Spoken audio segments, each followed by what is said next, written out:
Kaca kadmium adalah karya anak bangsa yang mengagumkan. Sayangnya bukan karya anak bangsa Indonesia, tapi karya anak bangsa Tiongkok. Kaca tersebut dari bahan kadmium bisa mengubah sinar matahari menjadi listrik. Dengan ukuran kaca 45 x 45 cm persegi atau 1,9 meter persegi, bisa menghasilkan 280 kWh listrik dalam setahun. Kaca ini cukup tipis dan transparan sehingga bisa dipasang sebagai kaca jendela. Walaupun cahaya matahari redup, tetap bisa menghasilkan listrik. Kalau setiap rumah dipasang 10 lembar saja kaca tersebut, maka rakyat Tiongkok tidak perlu bayar listrik rumah lagi. High-tech ini untuk pertama kali ditemukan oleh ahli Tiongkok di tahun 2021 kemarin. Sangar ya teknologi kadmium di kaca rumah tadi. Sama halnya dengan apa yang dilakukan oleh tim di Solonya Mitra Bosman yang saat ini sedang melakukan apa yang ditargetkan untuk memproduksi low cost energy. Mengapa low cost energy ini menjadi penting? Karena kalau tidak digantikan sumber energi dunia seperti apa yang dilakukan saat ini, dunia akan cepat menuju kehancuran.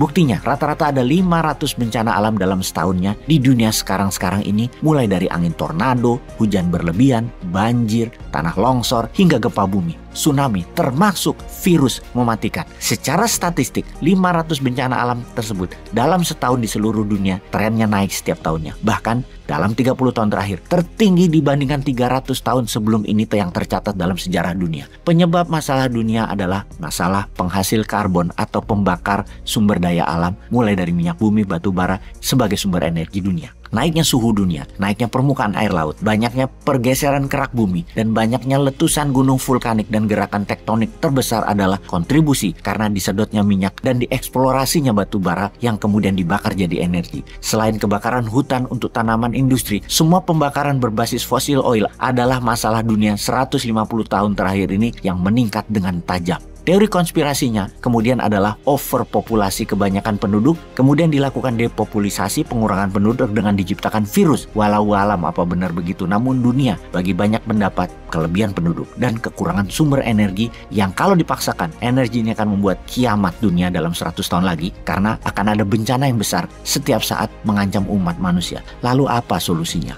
Apa solusi pengganti energi konvensional, misalnya menjadi energi terbarukan atau bahkan menggunakan free energy tanpa sumber daya terbarukan seperti berbasis solar panel matahari atau angin atau air atau sampah atau PLTN-nya nuklir? Bagaimana Indonesia harus bersikap? Kita tahu pengusaha papan atas batubara adalah bohir pejabat yang berkuasa setiap 5 tahunan dalam pilpres juga pilkada. Kepentingan mereka cuma satu, usaha mereka harus selalu dipakai. Walau merusak lingkungan, kan bisa ditutup pakai media bayaran dan buzzer rupiah. Di mana hasil dari dukungan bohir tadi adalah PLN harus tetap pakai batu bara selamanya sampai 20 tahun ke depan ketika batu bara mereka habis. Efeknya alam mau rusak kayak mau gempa kayak di dunia nggak urusan, kan banyak relawan. Itu sadis sekali isi otak mereka tersebut. Seharusnya pemerintah mulai berpikir global. Jadilah pemimpin dunia untuk menyetop produksi karbon penyebab kehancuran lingkungan ini. Namun kita semua tahu masalah lingkungan adalah rapot merah pejabat saat ini. Selain rapot merah lainnya adalah masalah korupsi. Kita tahu pejabat tertinggi mungkin tidak korupsi, namun belum pernah korupsi memanfaatkan jabatan bisa dilakukan semudah seperti periode ini. Yang menjadikan penanggulangan korupsi adalah rapot merah pejabat saat ini. Bahkan bisa sampai 100 triliun ada di satu orang dan tetap sepi-sepi aja. Hebat ya. Kembali ke rapot merah pengurusan lingkungan oleh batubara yang dipakai untuk energi listrik 60% daya listrik Indonesia. Seharusnya tahun 2030 nol, tidak pakai batubara sama sekali. Dan tiap tahun mulai sekarang harus turun 10%. Di mana seharusnya dulu di tahun 2025 Indonesia sudah nol pakai batubara kalau dimulai tahun 2015. Namun fulus mereka membuat saya berkuasa, bos. Saya tunda dulu deh, enak menjabat itu, dipuja-puja dan tidak pernah salah tuh, enak bener. Geser aja kerjaan buat lingkungannya nanti aja, biar Newman aja yang menggarap masalah lingkungan hidup ini. Kali gitu ya isi pikirannya. Yang jabat nanti di atas tahun 2024 pasti bete ngelihat apa yang dilakukan selama ini karena amburadul hutang negara yang bejibun, juga berantakan birokrasi dan administrasi bernegaranya.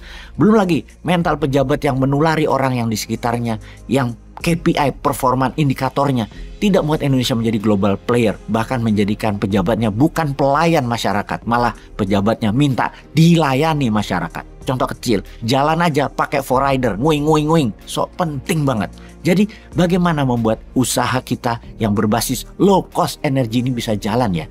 Kita ini bukan hanya fokus di power bank rumah, tapi sesungguhnya kita punya alat fast charging yang berpaten internasional.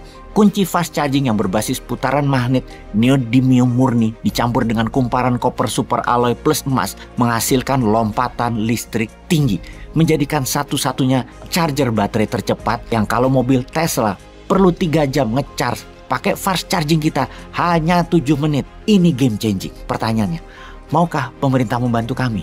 Ya dibantu, misalnya ya dibantu dipermudah izin deh, atau dipermudah pendanaan. Dengan printing money boleh kok, kan ada underlying produknya. Pesanan power bank rumah udah banyak. Kalau enggak, gua ke Elon Musk nih.